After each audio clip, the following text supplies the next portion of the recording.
Bonjour à tous les amis, j'espère que vous allez bien, vous avez passé un bon week-end, donc bienvenue sur la chaîne Crypto Force, cette actualité crypto, donc numéro 57. Alors je suis vraiment désolé, je n'ai pas pu faire l'actualité crypto, donc jeudi dernier, comme d'habitude, que j'étais en déplacement, donc je me rattrape aujourd'hui, je fais une vidéo là en live, pas programmée du tout. Donc c'est parfait, ça changera rien. Je vais cependant, je pense, avec nouveau planning là qui s'annonce et pas mal de travail avec une entreprise et tout.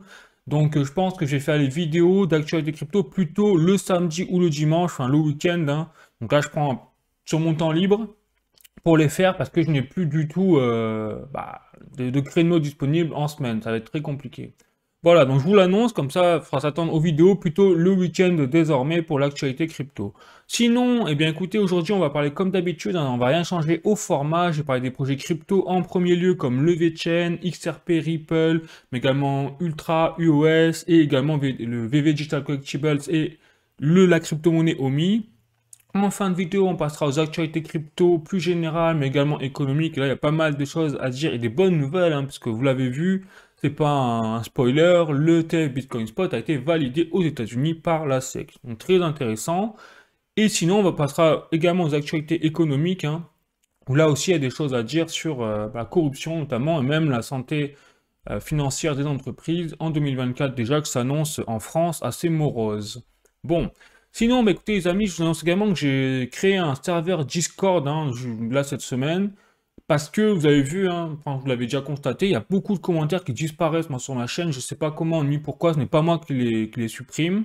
Et donc, je pense que c'est toujours en relation quand il y a un mot notamment de l'algorithme YouTube, qui n'est pas bon, enfin, pour les élites, on va dire, ou je ne sais quoi, eh bien, les commentaires disparaissent. Bon. Donc, faites attention déjà à ce que vous dites en commentaire, mais peu importe, j'ai justement créé ce groupe Discord pour qu'on puisse échanger déjà plus régulièrement, mais également que vous puissiez me donner des idées, des sujets de vidéos. Voilà, n'hésitez pas, et puis qu'on puisse échanger en toute liberté, c'est fou à dire, mais on en est là, quoi. Ouais, les amis. Bon, écoutez, je rappelle également que je ne suis pas un conseiller financier ni en investissement, et que tout ce que je dis dans cette vidéo, ce sera à titre informatif uniquement. Allez, c'est parti.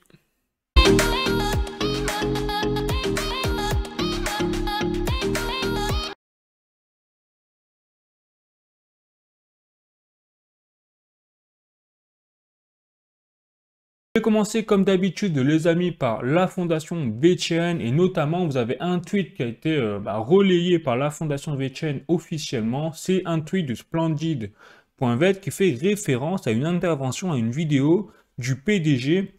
Vous voyez, CEO Christophe Schweizer, donc le PDG de Boston Consulting Group, qui est un des plus gros partenaires désormais de la fondation VeChain. Et donc, ce qui est intéressant, c'est que dans cette vidéo, que dit donc Christophe Schweizer, c'est qu'il fait allusion au récent, enfin futur récent WEF, c'est-à-dire Forum économique mondial qui a lieu à Davos, donc en Suisse, tous les ans, et qui réunit un peu tous les élites mondialistes du monde, donc les chefs d'entreprise, les chefs d'État, les chefs d'organisations à but non lucratif et lucratif, etc.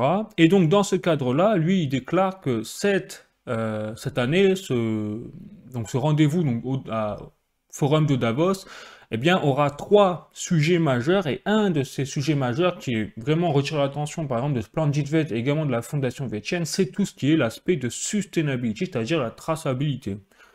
Et donc là, il dit effectivement que déclare le PDG de BCG, Boston Consulting Group, il dit que tous les business, en fait, ont besoin de l'intégration de la traçabilité. Et quel outil est le plus performant, on le sait désormais, enfin, un des plus performants au milieu de la blockchain pour justement l'intégration de la traçabilité dans les business, eh bien, c'est le VeChain. Voilà. Donc on voit bien que là, 2024, on est vraiment à un tournant avec en plus les ETF Bitcoin Spot, ce genre de nouvelles totalement explosives, historiques, dans le cours d'industrie crypto. Eh bien, on a en plus désormais, et peut-être que c'est justement l'arrivée des ETF Bitcoin Spot officialisés, légalisés presque au niveau des institutionnels donc comme BlackRock, etc., même bancaires après derrière, et bien que on a désormais le feu vert peut-être en 2024 de l'adoption de masse des crypto-monnaies et surtout de la blockchain qui désormais devient de plus en plus un incontournable au niveau technologique pour les entreprises. Voilà. Donc là, on voit bien que VeChain, eh bien, avec ce partenariat avec Boston Consulting Group, est vraiment très, très bien placé. En tout cas, on peut faire partie des leaders dans le terme de l'intégration de la traçabilité au niveau des business. Donc, on n'a pas fini d'entendre parler de tout ça, les amis. C'est plutôt une bonne nouvelle, en tout cas encore, hein, pour le projet, cet aspect-là. Ensuite, là, j'ai un tweet, je continue, hein, les amis, de Colin Brown, donc un chercheur blockchain. Et donc, lui, il fait référence à un brevet, hein, tout simplement, qui a été accepté donc, aux États-Unis sur les ingénieurs, on va dire, hein, de la fondation VeChain, notamment, donc, alors il avait été appliqué, je crois, demander ce brevet entre 2019 et 2020, si on suit les dates, et donc il a été accepté donc, en 2023. Donc plutôt intéressant, et ce brevet concerne tout ce qui est le processus de transaction. Donc là, ça rappelle quoi? Ça rappelle tout ce qui est l'aspect de traçabilité, comme par hasard, sustainability, si je puis le dire en anglais.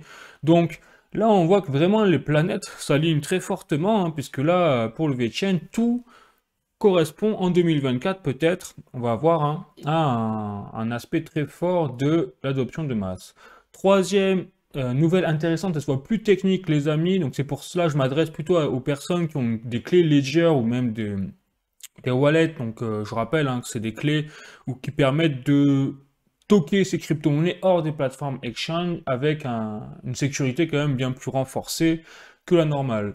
Et donc là, pour les personnes qui détiennent donc des clés Ledger, comme on peut voir ici en photo, eh bien bonne nouvelle, vous pouvez désormais intégrer directement vos jetons VeChain sur la clé, ainsi que VTHO, alors qu'auparavant, il fallait passer par un intermédiaire qui était en fait un portefeuille directement hébergé par la fondation VeChain et non pas directement sur la clé. Donc c'était un peu compliqué, et c'est vrai que c'était un frein là aussi pour intégrer, pour protéger ces jetons VeChain. Bon, désormais, en tout cas, bonne nouvelle, vous pouvez le faire directement sur la clé.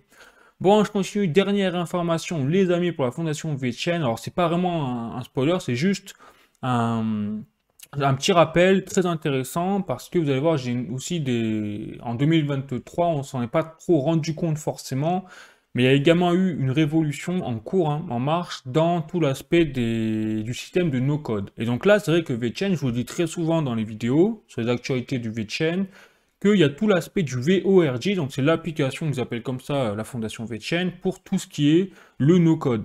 Donc je rappelle que le no-code, c'est la programmation sans code.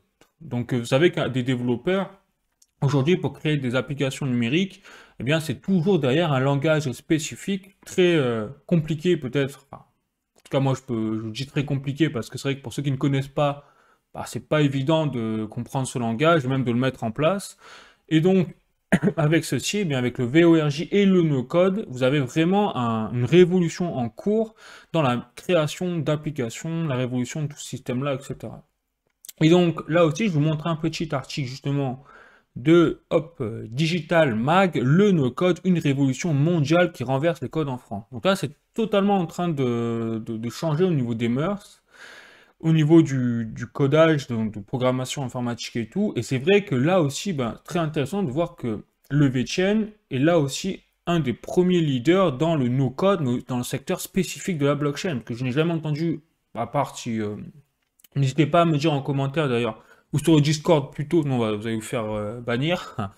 Eh bien, me dire si vous connaissez des projets un peu similaires au VeChain notamment, qui intègrent notamment des systèmes de no-code pour la programmation d'applications au sein de la blockchain. Franchement, ça, ce serait très intéressant à savoir parce que ce genre d'outil-là permet tout simplement l'adoption de masse derrière pour les créateurs de contenu, d'applications, etc. Voilà, donc là aussi, on voit que se passe quelque chose sur cette nouvelle révolution, et c'est vrai qu'on n'entend pas trop parler, on s'en rend pas compte, mais c'est pas rien ce qui est en train de se passer à ce niveau-là. Bon, voilà les amis, donc hop, je passe désormais, donc je passe la vidéo du VeChain notamment, n'hésitez pas à voir pour en savoir plus sur le projet, et puis sinon je passe au prochain projet, c'est-à-dire PV Digital Collectible. Donc là, on va commencer les amis comme d'habitude par faire une petite liste des drops en exemple. Alors il n'y a pas tous les drops, c'est juste pour montrer le type d'exemple. Donc là, on a donc au 10 janvier, mercredi dernier, eh bien, on a eu des comics de Tarzan qui vont être lire en réalité augmentée directement en temps réel sur votre tablette ou votre smartphone. Donc vous avez déjà ça qui est sorti, Tarzan. On voit que les licences continuent de sortir sur l'application VV. Vous avez également Venom, donc le numéro 35, qui est sorti également, donc cette fois le 18 janvier. Donc plutôt intéressant, on voit que le système de collection continue à ce niveau-là. Et au niveau des collectibles 3D digitaux, vous avez, alors je sais pas du tout comment ça s'appelle Betty Boop. Je connais pas du tout personnellement, mais voilà, vous avez ce collectible qui est sorti sur l'application VV, donc en version 3D. Ensuite, les amis, on va passer à un point intéressant, tout l'aspect de FUD, hein, en ce moment, de colère, et à juste titre, hein, évidemment, sur l'aspect de, on va dire, du HOMI, de l'intégration du projet VV Digital Collectible dans le sens général pour les investisseurs, etc. Et c'est vrai qu'on a une vraie colère, hein, des investisseurs, j'en ai déjà parlé plusieurs fois. Je vais pas en revenir là-dessus, je vais pas justifier machin, je vais juste vous montrer des courbes. Là, je suis sur le site de vvfeed.com qui est spécialisé dans les statistiques. Ça, c'est très intéressant. Et notamment, vous voyez, c'est un des sites carrément officiels, un de VV avec le logo notamment. Donc là, ce VVFeed va permettre de regarder un petit peu toutes les données en temps réel. Et donc là, je vais prendre, donc par exemple, là, on avait entre aujourd'hui et hier, eh bien, on a une augmentation au niveau des transactions, au niveau du nombre de gemmes, par exemple, vendus, etc. Les mints, ça, c'est du jour au jour. Donc, il y a eu effectivement des drops aujourd'hui, j'imagine, et donc ça a fait exploser les compteurs. Mais après, on peut prendre, vous voyez, en live. Donc là, en live, vous avez, j'imagine que c'est d'heure en heure, vous avez une baisse. Vous avez par mois également. Donc là, on voit que par mois, c'est très intéressant. Vous avez 2 millions de dollars de ventes qui ont été effectuées tout simplement sur l'application VV. Et c'est à peu près ce que je vous disais régulièrement en faisant les projections. Donc là, on a vraiment quelque chose de précis. C'est-à-dire que du 15 décembre 2023 au 15 janvier 2024, eh bien, l'application VV a carrément eu un chiffre d'affaires d'à peu près 2 millions de dollars. Donc c'est quand même une énormité quand on prend du recul, hein, sur une année, sur un mois, pardon. C'est même pas sur une année, c'est sur un mois. Voilà. Et donc le nombre de portefeuilles actifs voilà, est exactement précisément à 16 354 wallets sur cette période-là. Et donc maintenant on va passer à des chiffres totalement ce serait intéressant quand même de voir vraiment ces chiffres-là. C'est par exemple le nombre de transactions. Donc là on voit que le nombre de transactions, là c'est du 16 juillet 2023 jusqu'à aujourd'hui, en 2024. Et bien on voit que le nombre de transactions quand même est plutôt en augmentation sur tous les secteurs, hein. C'est-à-dire que ce soit comics, collectibles, etc., par rapport à mi-2023. Mais là, après, c'est dommage, on n'a pas acheté au maximum, on n'a pas les années 2022 qui ont été intégrées, je pense qu'ils n'ont pas eu le temps de le faire avant. Ensuite, on a les transactions par rareté, donc ça, bon, peut-être pas très intéressant. On a, voilà, le système d'achat de gemmes, et là, regardez, ça va être très intéressant d'analyser. On a depuis 15 janvier 2022. Et donc là, qu'est-ce qu'on voit? On voit que le chiffre d'affaires en fait de VV, hein, clairement, est tout simplement en baisse depuis 2 ans. Et là, on voit, regardez, le bear market est passé par là, les investisseurs en colère, les clients en colère peut-être ont quitté le navire, si je puis dire, hein, le terme comme ça. Et on voit que du 15 janvier au, alors je vais dire plutôt du 15 à mai 2022, on a vraiment des chiffres, mais totalement fous, 8 millions hein, de dollars de chiffre d'affaires, enfin de vente de gemmes, hein, c'est-à-dire d'achat de personnes sur l'application, eh bien, dans 8 millions sur une journée. Hein. Ça, c'était sur une journée. Donc là, on voit que depuis, on a eu le bear market, on a eu la totale, et donc je comprends tout à fait les personnes qui derrière se disent, bah, écoutez, c'est vrai que l'OMI sert à rien, machin, tout. Bon. Mais chacun son opinion. Moi, je vous ai déjà donné plusieurs fois mon opinion, je ne vais pas revenir là-dessus. Cette courbe-là ne change en rien, moi, ce que je pense du projet. Donc je vous invite à voir les autres vidéos parce que je ne vais pas revenir là-dessus. Mais en tout cas, on voit qu'il y a vraiment un phénomène qui se passe sur l'application et que est-ce que ça met en danger l'application? Bah non, parce que malgré le fait qu'on a vraiment une descente aux enfers, si on peut dire comme ça, si on suit cette courbe-là, eh bien on est quand même, là je veux dire en un mois, toujours à 2 millions en fait de chiffre d'affaires quelque part sur le mois de l'application VV. Vraiment un truc de fou. Et malgré la chute des ventes sur la plateforme. Donc vraiment incroyable quoi. Et au niveau des portefeuilles actifs, là aussi ça va être intéressant, justement, c'est en fait le nombre de clients. Là aussi, vous voyez, alors c'est dommage, on n'a pas les chiffres depuis 2022, mais j'imagine qu'en 2022, il devait y avoir beaucoup plus d'utilisateurs, 2021 même.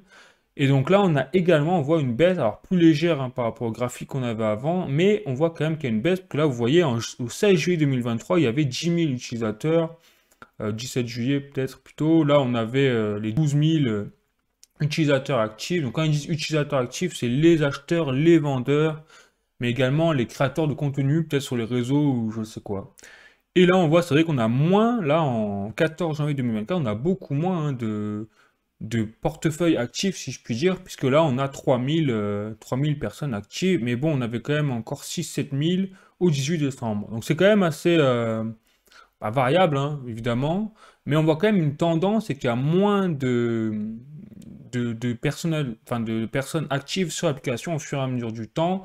Donc on va voir ben, que ça va poser problème à l'application à long terme ou pas. Ça reste vraiment à voir. En tout cas, les amis, pour l'instant, l'application continue de tout cartonner au niveau des chiffres d'affaires hein, pour leur société.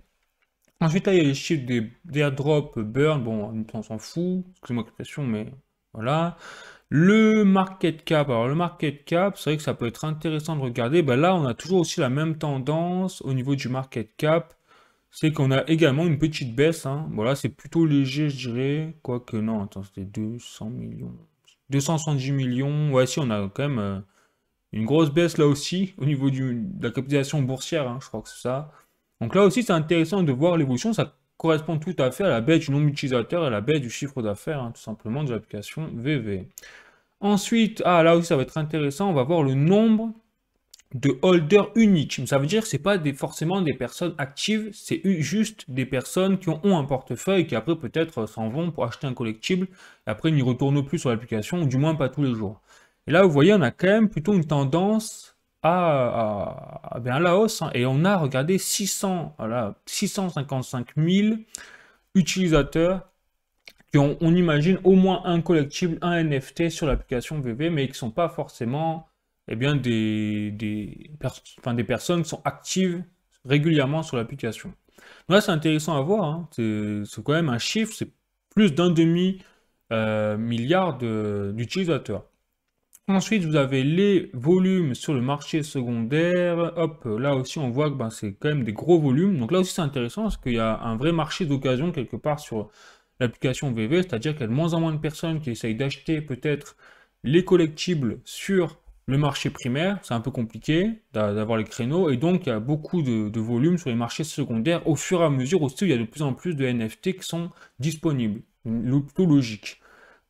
Voilà, donc là je crois que j'ai fait le tour, les amis, en tout cas des statistiques, mais on voit effectivement, et ça donne raison quelque part enfin, d'une certaine manière, hein, aux investisseurs qui sont en colère et qui ne croient plus au projet, ce qu'ils disent, bah, il y a une grosse baisse des ventes, une grosse baisse des utilisateurs par rapport à 2022, hein, je dis bien par rapport à 2022, et donc bah, le projet est mort. Donc, bon, sauf quand on voit après qu'au niveau, au niveau mensuel, on a des chiffres quand même colossaux avec 2 millions de ventes. Au niveau des gemmes, bah, ça veut dire encore tout à fait assez phénoménal quand même pour une application de ce calibre-là de vendre autant. Bon, voilà les amis, plutôt intéressant. Je voulais vous montrer également un article dans le cadre, donc un petit peu décorrélé, mais toujours dans ce même cadre-là. Donc un article de Les Numériques, comme vous pouvez voir ici. L'Apple Vision Pro pourrait être introuvable en 2024, la version plus abordable déjà retardée. Donc en fait, savoir qu'à la base, l'Apple Vision Pro, qu'est-ce que c'est? C'est, vous savez, les lunettes de réalité augmentée que veut mettre en place sur le marché, donc Apple, qui devaient sortir à la base en 2023 et même, je crois, en fin d'année 2023, mais qui ont été retardées. Et donc, tout cela sortira en fait en 2024. Et donc là, on en revient également à l'aspect de réalité augmentée. Et c'est pour ça que je l'intègre dans le chapitre du projet de VV Digital Collectible et du OMI. C'est qu'aujourd'hui, c'est vrai que dans la réalité augmentée, on n'a encore rien. C'est-à-dire qu'on n'a pas encore vraiment de jeux vidéo axés en réalité augmentée au niveau de l'adoption de masse, si je puis dire. Vous avez effectivement des personnes qui ont la chance d'avoir des lunettes de réalité augmentée, mais ça coûte cher. Du coup, pas tout le monde, en plus, a envie d'investir là-dedans, parce que vous n'avez pas forcément de gros catalogue de jeux vidéo là-dedans, ni d'outils indispensables là-dedans. Donc, on va dire que les gens ne sont peut-être pas prêts à plonger dans ce nouveau monde de réalité augmentée, qui est encore en fait qu'à ses débuts. Même, je dirais même pas début, c'est balbutiement en fait. Et on le voit très bien avec l'Apple Vision Pro qui n'est même pas encore sorti. Donc, est-ce que ça va faire comme pour les smartphones, c'est-à-dire dans les années 2000, où vous aviez eu le premier iPhone 4 à l'époque, date de très longtemps, eh bien, qui avait fait fureur, mais qui coûtait déjà très cher à l'époque. Et après, aujourd'hui, ben, on voit la révolution, parce qu'aujourd'hui, tout le monde a un smartphone avec un écran tactile. Et même pas, on imagine une seule seconde pouvoir revenir aux anciens téléphones de type Nokia, qui étaient des machines de guerre qui pouvaient faire une chute de 200 mètres et survivre. Bon, voilà. Mais là, vous voyez qu'on est peut-être à l'aube, effectivement, de ce genre de technologie où vous avez les premiers les plus grosses entreprises du monde qui se lancent dans ce marché-là et qui vont peut-être permettre la démocratisation de ce système-là de réalité augmentée. Et si c'est le cas, bien tout à parier que les premiers qui seront bénéficiaires de ce genre de technologie, ce sera notamment des applications comme VV Digital Collectible, OMI, parce qu'il y aura tout un système déjà intégré, ils sont prêts pour la réalité augmentée. Voilà, et notamment le VVVR, c'est vrai que j'en ai même pu parler, on n'a pas de nouvelles, ça c'est bizarre, hein, bon. On n'a plus de nouvelles du tout du VVVR, donc bon, à voir ce que ça donne là-dessus, mais en espérant que 2024 sera plus, on va dire, sympa au niveau des jalons de projet et de la communication pour VV que l'année 2023. Mais bon, c'est soit on croit au projet, soit on n'y croit pas de toute manière. Allez les amis, je continue, donc là je vais vous passer la vidéo pour présenter le projet, donc VV Digital Collectibles et la crypto-monnaie OMI derrière, pour qu'il y ait plus d'informations là-dessus. Et sinon, on passe à la suite, c'est-à-dire donc, hop, le projet Ultra et notamment le UOS. Et donc là, dans le projet Ultra, vous voyez, vous avez un poste de l'entreprise Ultra directement qui fait référence à un nouveau partenariat assez intéressant avec la société Metabrew Society, qui est en fait tout simplement un producteur de bière. Donc c'est assez farfelu quand on y pense comme ça, mais c'est vraiment très intéressant parce qu'on voit que cette entreprise Metabrew Society, produit de la bière, s'est lancée également dans le Web 3.0 et les NFT. Et là, je vais vous montrer donc là des images de la société. Donc là, je suis directement sur le compte Twitter de Metabrew Society, comme vous pouvez le voir, qui annonce également leur partenariat avec la plateforme Ultra de leur côté. Ils parlent également de tout ça. Il y a une photo de leur usine, si je puis dire, de leur distillerie, et également des photos de leur canette de bière. Donc franchement, c'est assez phénoménal. Je trouve ça vraiment très intéressant de voir ce genre de partenariat. Et donc derrière, vous avez vraiment un monde à part où vous avez le mélange désormais qu'on appelle le système physique avec le système numérique, et donc c'est du digital de plus en plus. Avec des partenariats complètement, excusez-moi l'expression, mais loufoques, hein, parce que quand vous avez une distillerie de bière, jamais vous imaginez que c'est un partenariat avec une plateforme de jeux vidéo, et encore moins du Web 3.0. Et pourtant. Et donc là, je vous montre tout simplement donc, ce Metabrew Society. Ils ont tout simplement créé une collection de NFT, comme vous pouvez voir ici sur OpenSea. Donc je vous montre rapidement. Et vous voyez à quoi ressemble leur NFT. Et donc, dans le cadre de ce partenariat, j'en reviens à l'ancien poste, eh bien, vous aurez tout simplement des NFT qui pourront être gagnés, on imagine, hein, achetés sur la plateforme Ultra, de type de NFT que vous avez vu sur leur OpenSea. Voilà. Donc c'est plutôt intéressant là-dessus, et donc on voit vraiment qu'il y a les possibilités de ce partenariat montrent tout simplement que la plateforme Ultra va beaucoup plus loin que la plateforme Steam, par exemple. Parce que, alors, on est très loin d'avoir la popularité de la plateforme Ultra égale à la plateforme Steam, ni même avoir le même catalogue de jeux, très très loin, on est d'accord. Mais par contre, ce genre de partenariat, jamais on l'imagine entre Steam et créateur de bière. Voilà, donc c'est là où on voit vraiment que la plateforme Ultra touche quelque chose de plus large et va beaucoup plus loin que ses concurrents. Bon, voilà les amis, donc je vais continuer avec la plateforme Ultra. J'ai une autre information à vous passer, là aussi très intéressante, mais plutôt sur la roadmap du projet, hein, qui a été à peu près révélée dans les grands actes, hein, bien évidemment, et pas officiellement, mais plutôt officieusement, à travers, vous voyez, un récap exclusif qui a été fait entre Neo Tokyo Code, donc c'est un membre de la communauté Ultra, si je puis dire, et même un développeur, si j'ai bien un développeur fondateur d'un métaverse, voilà, d'un métaverse. Bon. Et donc, de l'autre côté, il y avait le fondateur, le PDG de Ultra. Donc, vous voyez, c'était quand même, ça part directement des informations qui partent directement de la tête de la plateforme Ultra. Et donc là, il parle directement de plusieurs points, vous voyez, ils ont fait vraiment le point à travers un long thread sur X. Et donc, il parle des NFT et de l'intégration de la blockchain. Donc, ils disent que la plateforme Ultra, en fait, permet tout simplement l'achat de jeux comme des NFT. Là, il rappelle, hein, ça permet tout simplement de faire du commerce sur le marché secondaire, hein, comme on l'a dit, avec enfin, des jeux qui sont tokenisés. Ça, on l'a déjà dit des milliers de fois, je ne vais pas revenir là-dessus. Il rappelle que leur plateforme, c'est une blockchain de type Layer 1 et non pas Layer 2 et donc rattachée à une autre blockchain de type mère comme Ethereum par exemple. Donc eux, ils sont vraiment totalement indépendants. Ils n'ont pas de frais de transaction ni de frais pour s'inscrire sur la plateforme. Ensuite, il parle de tout ce qui est l'aspect de jeux vidéo, de technologie. Donc, il prévoit de sortir cette année le projet Citadel. Donc, c'est un monde en monde ouvert. C'est un jeu en monde ouvert plutôt avec effectivement là la possibilité de mettre en place des NFT uniques en temps réel. Donc là, on voit que le projet Citadel, c'est vraiment le prochain jeu vidéo qui sera exclusif à la plateforme Ultra. C'est vrai que j'en avais déjà parlé rapidement dans une autre vidéo, mais là, ils refont référence à ce jeu-là pour 2024 et ce sera le premier jeu en exclusivité sur la plateforme Ultra. Donc, plutôt intéressant. Voilà. Donc le jeu fonctionnera également sur Unreal Engine 5 avec toutes les dernières technologies du jeu vidéo hein, au niveau graphique associées à ce moteur-là. Bon. Ensuite, il parle, voilà, très intéressant, de la stratégie marketing, tout ce qui est l'aspect de compétition. Donc là, vous voyez, c'est hyper intéressant, hyper important ce qu'ils disent. Donc Ultra vise à être en compétition avec des plateformes comme Steam. Là, ils disent... Ils prennent pas des chemins détournés, c'est directement la flèche et ils y vont franco. Et donc ils disent là, on offre, entre guillemets, hein, un système ouvert, un écosystème ouvert, avec au milieu la blockchain et donc tout l'aspect de tokenomics, ils parlent d'économie, mais en fait c'est de la tokenomics associée à la blockchain.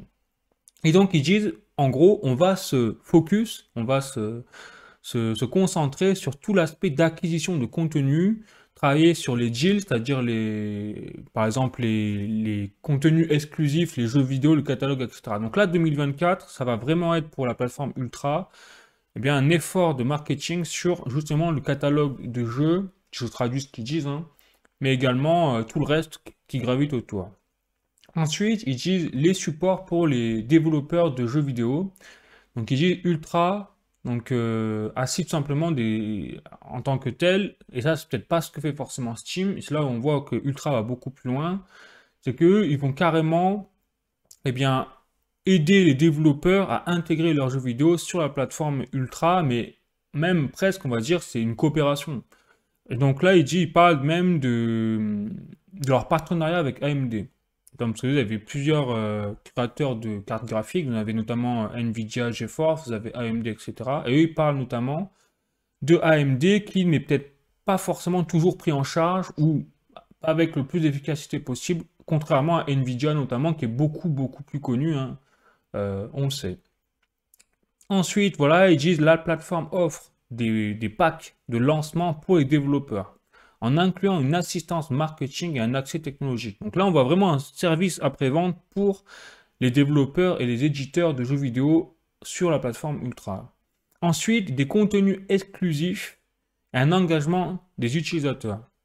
Donc là, ils disent, voilà, ils reparlent du projet Citadel, donc j'en ai déjà parlé, mais ils parlent également, hop, je vais me mettre en plus grand, de tout ce qui est l'aspect de Arena, de e-sport. Donc là, ils vont mettre le paquet cette année sur le e-sport, avec justement un principe peut-être qu'ils vont transformer à terme le jeu amateur en jeu professionnel en faisant repérer les meilleurs joueurs amateurs pour pourquoi pas leur faire créer leur propre team professionnel ou les faire repérer par des vraies plateformes professionnelles là-dessus. Bon, pourquoi pas. Donc là, on voit vraiment qu'on est dans un niveau beaucoup plus haut que le reste de ses concurrents, hein, mais qu'après, tout ça, il faut le mettre en place, ça prendra du temps.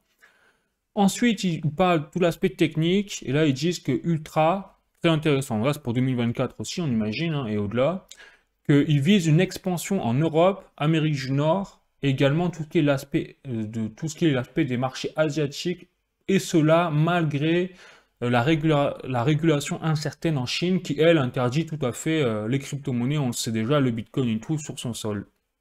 Voilà. Et donc, avec ce cadre-là, ben, ils vont intégrer, ils travaillent sur l'intégration des langues, toutes confondues, hein, à échelle mondiale, pour leur plateforme. Et enfin, ils parlent de tout ce qui est les aspects techniques. Donc là, ils disent que le US, ils rappellent, hein, joue un rôle crucial dans les transactions pour acquérir des ressources sur Ultra, vendre, acheter des jeux, hein, tout simplement, ou des NFT. Mais surtout, très intéressant, Ultra est en train d'explorer la possibilité d'intégrer tout simplement le VM de Ethereum Virtual Machine sur leur blockchain.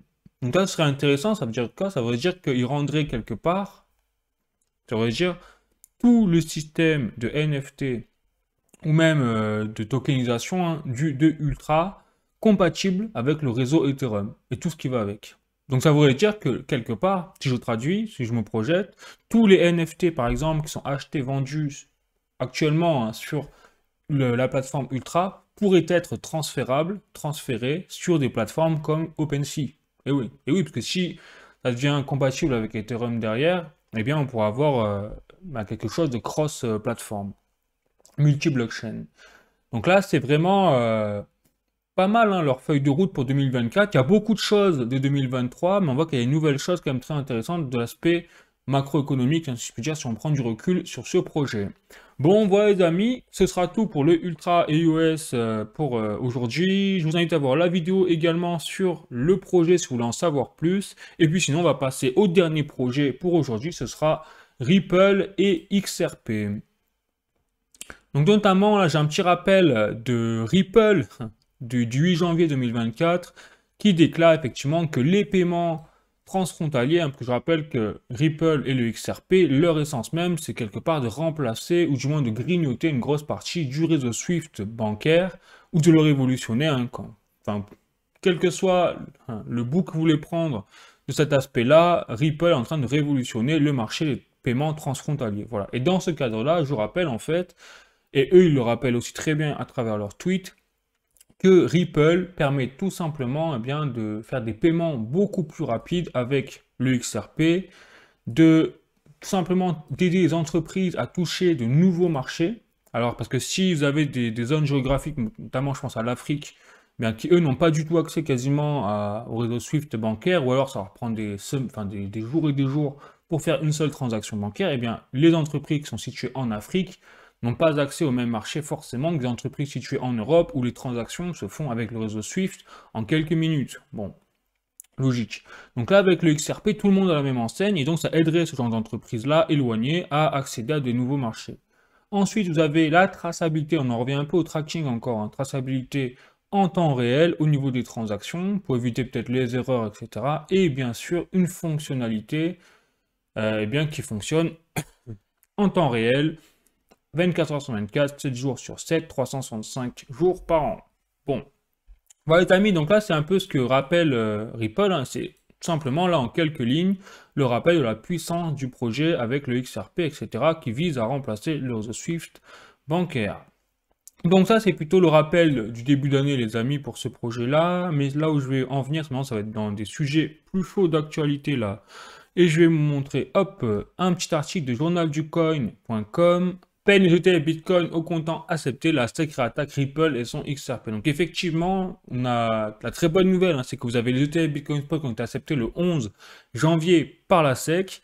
Donc c'est une révolution, c'est vraiment historique dans l'industrie crypto. Par contre, vous avez en même temps la SEC avec en fer de lance Gary Gensler qui a déclaré qu'elle était toujours en guerre quelque part, hein, contre l'industrie crypto et surtout contre les projets et les entreprises comme Ripple et son XRP, qui n'ont pas enregistré leur crypto, hein, leur token, sous une securities, en tant que securities. C'est vrai que c'est tout l'enjeu en ce moment du débat de la guerre. J'ai fait plusieurs vidéos, je ne vais pas revenir là-dessus, mais c'est tout l'enjeu de la guerre aux États-Unis en ce moment entre l'industrie crypto et le gendarme boursier américain. C'est vraiment l'aspect et le statut de securities ou commodities pour les crypto-monnaies. Donc visiblement, la guerre continue entre la SEC et Ripple sur le XRP, puisque là, vous avez donc la SEC qui a, au lendemain des ETF Bitcoin Spot acceptés, eh bien, annoncé qu'elle demandait de nouveaux justificatifs. Alors, je vous rappelle, enfin, je vous rassure, c'est pas une attaque, c'est pas un nouveau procès, hein. c'est tout simplement dans le procès qui est déjà en cours, vous avez eh bien une mini-attaque de la part de la SEC contre Ripple. Et en fait, la SEC donne quelques jours à Ripple pour envoyer à la SEC ses états financiers de 2022 et 2023 et également tous les contrats donc institutionnels hein, qu'elle a eu après après le lancement du procès quelque part officiel en 2020 de la part de la SEC. Voilà, donc là la SEC veut vraiment réalimenter le conflit avec des nouvelles pièces en obligeant Ripple à fournir ces nouvelles pièces-là à son ennemi, quoi, entre guillemets. Donc le combat continue. On a en réponse Ripple qui a déjà annoncé que finalement elle demandait 2 jours de plus pour fournir justement ces documents-là. Et en plus, le CLO, d'après l'article de journalducoin.com, le CLO, c'est-à-dire le directeur juridique de Ripple, il va pas le main morte, hein, il est en train de... il balance lui sur la SEC, et il déclare que la SEC, en fait, n'est indigne de confiance parce qu'elle est en guerre de façon injuste contre l'industrie crypto. Donc tout le monde essaye de défendre son quartier, quoi, mais là on voit que c'est toujours la bataille et qu'on est un peu encore au point mort, même si la SEC perd de plus en plus de terrain, on le voit bien, dans la guerre globale entre l'industrie crypto et la législation américaine de l'autre côté, enfin le gendarme boursier américain de l'autre côté. Donc premier article donc de l'actualité crypto générale donc avec cryptost.fr. Donc là on a GameStop NFT, la plateforme fermera ses portes le 2 février. Donc après moins de 2 ans d'activité, la marketplace NFT de GameStop va fermer ses portes le mois prochain. Cela témoigne d'une nouvelle expérience infructueuse du groupe dans le Web3. Alors déjà la première chose qu'on peut dire qui est intéressant, c'est qu'on a GameStop NFT, cette plateforme a ouvert donc il y a un peu moins de 2 ans, c'est-à-dire en plein bear market. Déjà, niveau stratégie, je ne veux pas critiquer les pontes de GameStop NFT, mais se lancer dans la NFT au moment du bear market, c'est juste suicide, hein, clairement, on le voit bien. Donc, déjà la première chose, mais en plus, déjà, on voit bien que le bear market fait très mal tout ce qui a été NFT. On a eu une bulle spéculative en 2020-2021, et derrière, il y a eu l'éclatement de cette bulle sur le bear market. Après, chose très intéressante, c'est qu'on voit que même des plateformes et des entreprises GameStop qui sont très connues, solides à la base, du moins on l'espère, eh bien même ce genre de plateformes n'ont pas réussi vraiment à se démarquer durant le bear market. Donc là, ça fait un peu penser à la plateforme VV, enfin l'application VV Digital Collectibles avec le Omi, où on voit que quand même malgré la baisse qu'il y a eu au niveau de l'activité au fur et à mesure de 2022 jusqu'à 2023, eh bien on a quand même un chiffre d'affaires colossal. Vous voyez? Donc là, on voit quand même la différence, c'est que effectivement, si Ecomi, VV arrivent vraiment à percer encore plus dans le temps et qu'ils vont profiter peut-être de la vague du nouveau bull run là, de 2024-2025, eh bien, on va voir peut-être que ça va leur permettre vraiment d'exploser et de se démarquer et de faire partie des leaders dans tout ce qui est la réalité augmentée, métaverse, etc. Voilà, parce qu'ils ont été assez solides finalement, malgré le bear market, pour survivre, contrairement à des concurrents comme GameStop qui sont beaucoup plus gros qu'eux et qui ont coulé. Voilà, c'est quelque chose de très intéressant quand même à noter. Ensuite, les amis, je continue une autre information au niveau de l'actualité crypto plus générale, cette fois avec un article de cointribune.com, Bitcoin, on vous dit tout sur les ETF. Donc là, effectivement, la dernière nouvelle que vous avez vue, c'est l'acceptation des ETF Bitcoin Spot par la SEC aux États-Unis. Donc là, c'est vraiment un tournant dans l'histoire de l'industrie crypto, puisque là, ça y est, hein, on a les pontes, donc BlackRock, Fidelity et tout ce genre de gestionnaires d'actifs qui, ça y est, désormais sont tous à fond sur le Bitcoin avec les ETF Bitcoin Spot. Donc là, déjà, on passe à un autre niveau. Il faut savoir déjà que les ETF Bitcoin Spot, pourquoi ils vont permettre de faire exploser les compteurs sur le Bitcoin? Bien, tout simplement parce que déjà, les ETF, il faut savoir que c'est moins cher, plus facile d'accès et surtout, il y a un système de légalité, enfin, ouais, on peut dire ça, de légalité derrière, puisque les ETF sont très encadrés, notamment aux États-Unis, même partout dans le monde, et bien plus que les plateformes exchange, qui elles restent une entreprise à la base.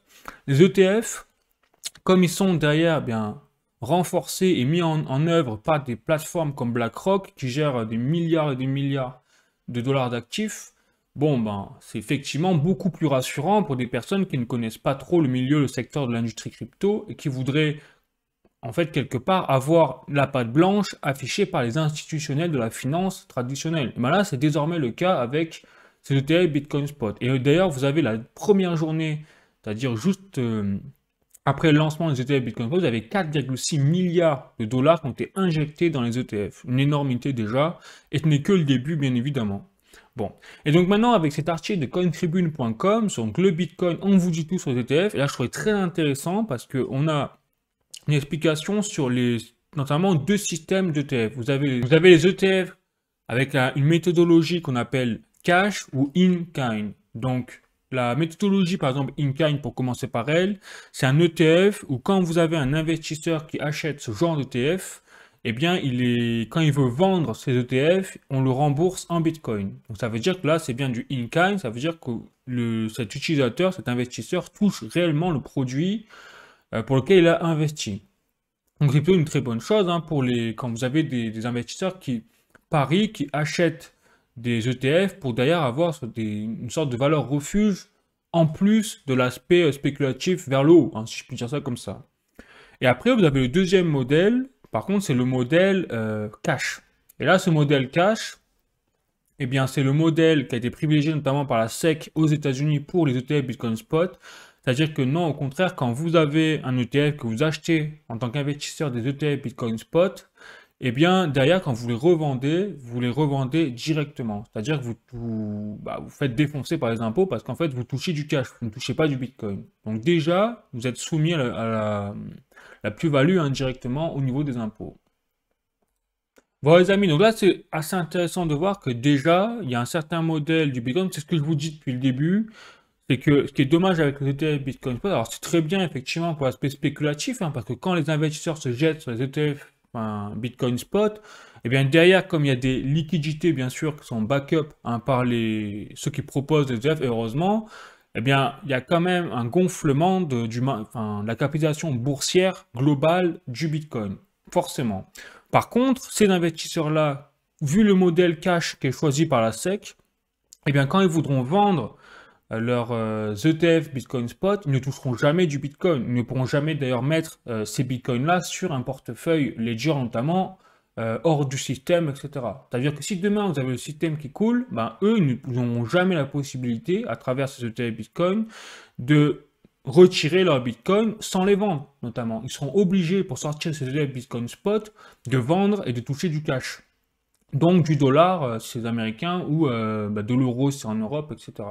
Voilà. Donc ça veut dire que toute la philosophie d'ailleurs qui est derrière le Bitcoin, déjà, avec ces ETF-là, les investisseurs n'y auront pas accès. Et ils ne le sauront forcément, pas forcément, parce que si c'est des débutants qui ne connaissent pas trop la philosophie du Bitcoin, eh bien ils pourront se faire avoir sur ce niveau-là. Voilà. C'est vraiment ça ce que je vous dis depuis le début, et là c'est très confirmé avec cet article de CoinTribune, puisque la SEC a choisi le modèle cash, c'est-à-dire le modèle où quand vous vendez vos ETF Bitcoin Spot, vous êtes obligé de toucher du cash, et vous êtes obligé de payer de vos impôts directement. Voilà. Donc on y est. Ils n'ont pas choisi comme par hasard le modèle in-kind qui est propre justement à l'essence même du Bitcoin au final. Là c'est plutôt intéressant aussi à savoir. Allez les amis, je continue. Prochain article, cette fois de coins.fr. Le patron de BlackRock pousse pour un ETF spot Ethereum. Donc là, ça y est, ça continue. Donc maintenant qu'on a eu les ETF Bitcoin spot, maintenant on va avoir peut-être les ETF altcoin spot. Et donc ça va commencer par Ethereum. Ah, c'est une très bonne nouvelle. On voit qu'il y a une démocratisation effectivement en 2024 de plus en plus des crypto-monnaies qui sont poussées désormais par les ETF spot. Ensuite, un autre article, les amis, de Coin Academy, donc Bitcoin, un bouclier contre la manipulation gouvernementale selon le PDG de BlackRock. Donc là, on hallucine, c'est que c'est donc le PDG, donc Larry Fink de BlackRock. Il y a quelques années, il disait que le Bitcoin c'était pour les criminels, pour retrouver les interviews. Et là, aujourd'hui, le 13 janvier 2024, il déclare carrément que le Bitcoin, c'est une valeur refuge, déjà, c'est un actif de classe internationale, mais qu'en plus, c'est un bouclier contre la manipulation gouvernementale, c'est-à-dire l'inflation. Donc on en revient à la valeur refuge. Et là, donc, c'est pas le Pékinois au fond de la rue qui vous dit ça, c'est le PDG de BlackRock qui gère 8 000 milliards de dollars d'actifs, donc de classe internationale en plus. Donc là, ça fait quand même un petit peu beaucoup. Donc on voit bien que là, entre 2023 et 2024, on a vraiment un adoubement, on va dire sur la table ronde, des chevaliers là, des gestionnaires d'actifs qui ont adoubé le Bitcoin en tant qu'actif de classe internationale au même titre que l'or, hein. C'est exactement ce que dit notamment Larry Fink, c'est que le Bitcoin est devenu l'or numérique au final, avec une importance quasi équivalente à l'or physique. Monumental. Bon. Allez, je continue les amis. Hop, avec cette fois, on va passer aux actualités économiques hein, plus générales. On a fini pour l'actualité crypto. Et donc, premier article, hop, de latribune.com, le FMI sonne l'alarme sur la soutenabilité de la dette de nombreux pays. Donc là, c'est marrant, hein, ça résonne très fortement avec ce que dit juste avant Larry Fink sur le Bitcoin, avec la manipulation de l'inflation de la part des gouvernements.